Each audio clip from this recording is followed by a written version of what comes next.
DeShone, on game days, do you have any sort of superstitions you've done over the years? Superstitions as far as a game? Yeah. For you personally? Not really, no. No, I try to stay away from it.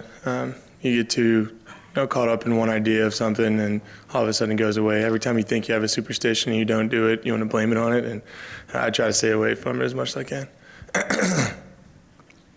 DeShone, I was trying to remember, did you say after the Clemson game last year that you had played in weather like that before in high school? You did, didn't you? Yeah, yep. And, I mean, what was your anticipation going in to that game with regard to the weather? You had a great game. Were you concerned about that at all? No, I've never really had issues with weather. Playing ball in the Midwest, we've been through it all from, rain to sleet to snow to, negative degree temperatures.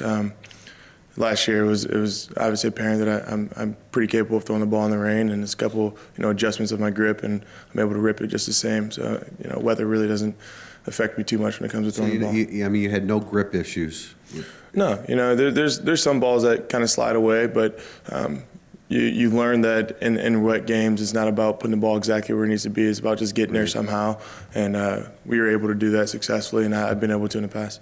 The wind wasn't a factor, correct? No. When you're out there and the bullets are flying, you really don't notice too much of the rain. I mean, I remember coming off the sideline a couple times and not noticing the rain until I got to the sideline and how windy it was. You're so locked into the play and your reads that you really don't notice. You just try to play. Right.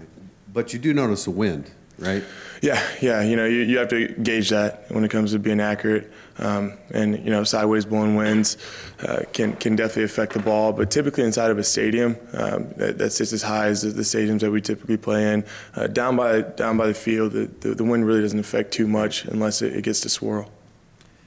Last week our focus obviously was a lot on the defense because of the changes that were occurring. I was wondering, because of what was going on that side of the ball, was there a different feel of practice last week? Did it impact you and the offense in any way other than, of course, Coach Kelly was on the defensive side of the ball a little bit more? Yeah, it was a complete team attitude change. We completely bought into the idea of just having a good time and going out and enjoying the game, taking all the stress off of our back, as I mentioned all last week, and now we're kind of buying into the idea of kind of building off of a win. And the way to build off of a win is to take all the good things from last week's series of practices and apply them to this week's. And yesterday was a great day of going out there and enjoying ourselves and having that same attitude, and we'll continue to move forward from there. NC State, pretty standard four-man front. They don't seem to like to blitz a whole lot. Does that, obviously you're prepared for them to blitz, but does that take some burden off you when you don't have to focus on or stress as much about protections? Yeah, they're a very sound defense, very strong up front. They have two great corners who lock up outside and man, and they like to play their base defense a lot. As much as it does take a little pressure off of you when you aren't too worried about protecting checks every play, it also puts a little more emphasis on some of the smaller things to make sure that the plays that are designed for the specific looks are being executed the way they are, from understanding the fronts, understanding when it's in pressures.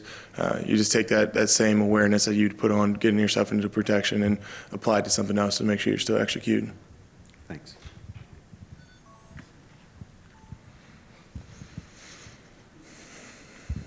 Hey, DeShone, you guys from last year to this year lost, Will Fuller, C.J. Procise, a couple of guys on the offensive line, and you guys are scoring more points per game this year than you did last year. Where has this offense sort of evolved to overcome losing those guys and still be just as good, if not better?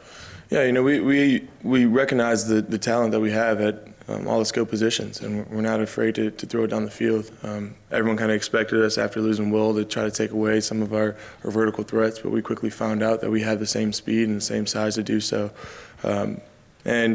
Quite frankly, it's all about just execution. The game plans aren't too much different from last year. The mindset on offense isn't too much different. But we've just been put in a couple of situations where we're required to throw the ball down the field and we're making big plays. It's all about just executing. We have the opportunity to score every time we step on the field, and we know it. And so far, we've done a good job of being pretty successful when we do step on the field. What's been the key for you guys for your ability to score so much when you get not only inside the 20, but inside the 40 this year? Yeah, it's a mindset.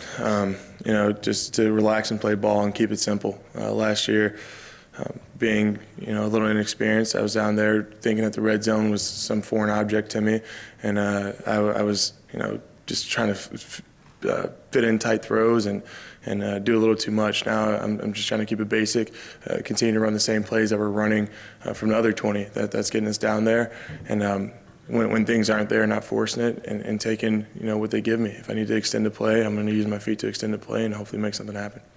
What have you seen from all these freshman corners that the defense has going up against them in practice? What sort of mentality and mindset can you pick up from them? It looks like they haven't skipped a beat since high school. They have the same confidence that they've always had. They're flying around. They're not afraid to get in your face and play like the veterans that they're playing like. All the way across the board, we have a bunch of young talent, and we knew we were going to need it coming off of quite a few seniors leaving and some adjustments that needed to be made over the offseason. And they're playing just as we expect them to as the season progresses. With a bunch of young guys, you can't really expect them to come out and be studs in the first couple games, but they're developing right on track, and the second half of Syracuse shows how good our secondary actually can be and what we expect them to be moving forward. And last one from me. What sort of can you say about Mike McGlinchey and what he brings to your guys' offense? Mike McGlinchey is one of the best leaders I've ever been around. He has a verbal presence, the size, the ability to truly take over a team, and all the way across the board on offense, defense, special teams, he leads us completely. His experience and his ability to understand what he's good at and what he's not good at, and to coach us up out on the field allows us, in our quarterback room and at the skill positions to rely on someone who's going to be a rock to us and kind of a cornerstone of our offense. Hey, DeShone, I know this could be probably a hard thing to pinpoint right now, but just speaking of McGlinchey, and he seemed pretty confident that he was looking forward to coming back next year. I was just wondering what that is like for you with the national attention that you've been receiving these first few weeks of the season, of anything returning next year. What's the thought process for you on that right now? What attention. We have so much going on with our game plans and so much that we're trying to get accomplished, trying to get some wins put together, that my focus has been nothing but on our offense. No thoughts of even come across the national attention that you say I have. I've been so focused up on what we can do to get wins that none of that has come across my mind. DeShone, in terms of the run game and sort of maybe getting that a little bit more efficient, are you guys just seeing more guys in the box this year than you were last year when you watched how defenses are defending you?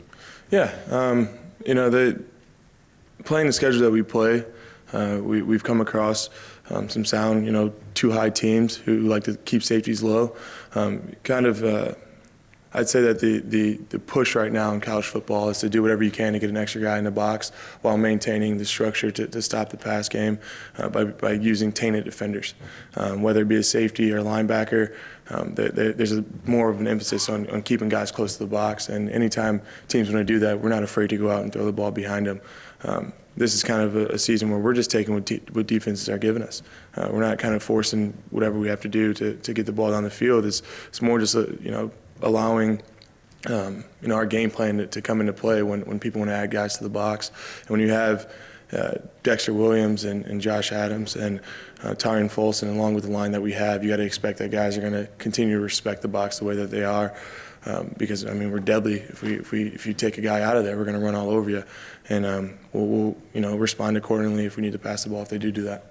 I know you want to give full respect to the receivers you have now, but is some of that just that Will Fuller's not here, that teams had to take that guy out of the box last year because of him? It was game plan to game plan. There's some teams who are stubborn and they like to stick to their identity. There's other teams who wanted to throw exotic coverages to stop a guy like Will. But no matter what the situation, there was always opportunities to run the ball, and we were really successful in doing so. And now saying that we are a vertical passing team and we want to extend the ball down the field, maybe you'll see a little bit of a difference to stop us from doing that. And as soon as that happens, once again, we'll respond accordingly and get the run game going. Follow up on the the next year question. In all seriousness, like your friends, family are not like, hey, I saw you 18, I saw you number 1, that kind of stuff. Yeah, they don't contact they you on that. if you know me, you know that that's the last thing I want to talk about. And you know, the circle that I keep close to me knows that those conversations, you know, aren't going to happen until they need to. Right now, we're a 2-3 football team who's trying to turn some things around, and that's all the focus is on from me and from, you know, my friends and family. Thanks. We good? Oh.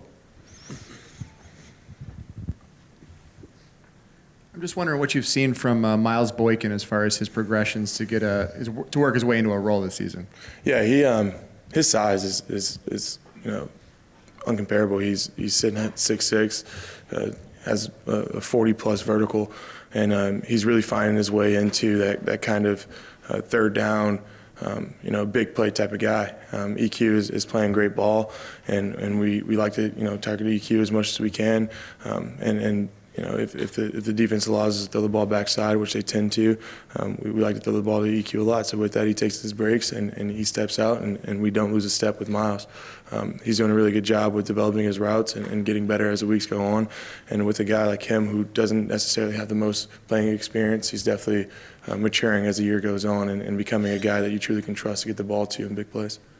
DeShone, I know you guys were traveling, but last week when there was a quarterback matchup like Louisville and Clemson, did you keep your eye on that one and maybe see how those guys played and maybe throw yourself into that conversation, kind of think about that? Nah, you know, I did enjoy watching those guys go at it. You know, being a big fan of the game, it's hard not to go and watch those guys who are putting up crazy numbers. Really cool to see. You know, to compare myself to either of those guys would be dumb on my part. You know, they're two completely different style of quarterbacks than I am. But it was truly entertaining to watch those guys go out and battle. And having, you know, good relationships with Deshaun Watson, you know, it's fun to go out and cheer for friends.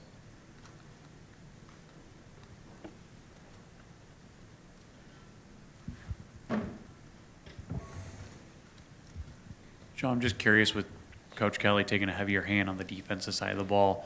What's different for you guys? I don't mean in the sense necessarily of him not being there, but just is it a different atmosphere of practice just since he's, you know, spent so much time with the quarterbacks? No, we really haven't skipped a beat. You know, a lot has changed quickly. You know, as much as the emphasis has been on defense and the attitude that they're going through and you know, getting Coach Kelly more involved and a new defensive coordinator, we're making adjustments on offense too. And part of that is to, you know, have a guy like Coach Denbrock kind of take the lead during practice. And Coach Denbrock has always been a guy who completely commands the offense at the offensive coordinator position alongside Coach Sanford. And those guys are just a little more verbal than usual. The things that Coach Kelly would typically say, just kind of adjust to Coach Denbrock. Still the same message being pushed through.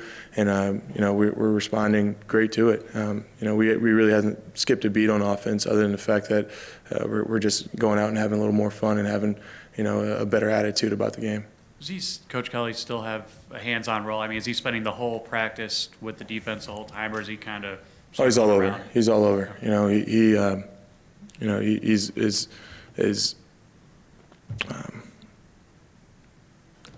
been a part of the team all the way across the board in every aspect of the game. When you start off the way that we started off, obviously all eyes go on him as the head coach, and he's come out and he's demanded greatness out of everyone at every position. And in order to do so, he goes around and he coaches every position. Instead of having the offensive emphasis and putting his emphasis on the quarterback, since he's in our meeting room, he's gone through and coached every position as if he was, you know, kind of a second position coach everywhere. And from that, we're getting great responses from the guys, and it's really working out for us.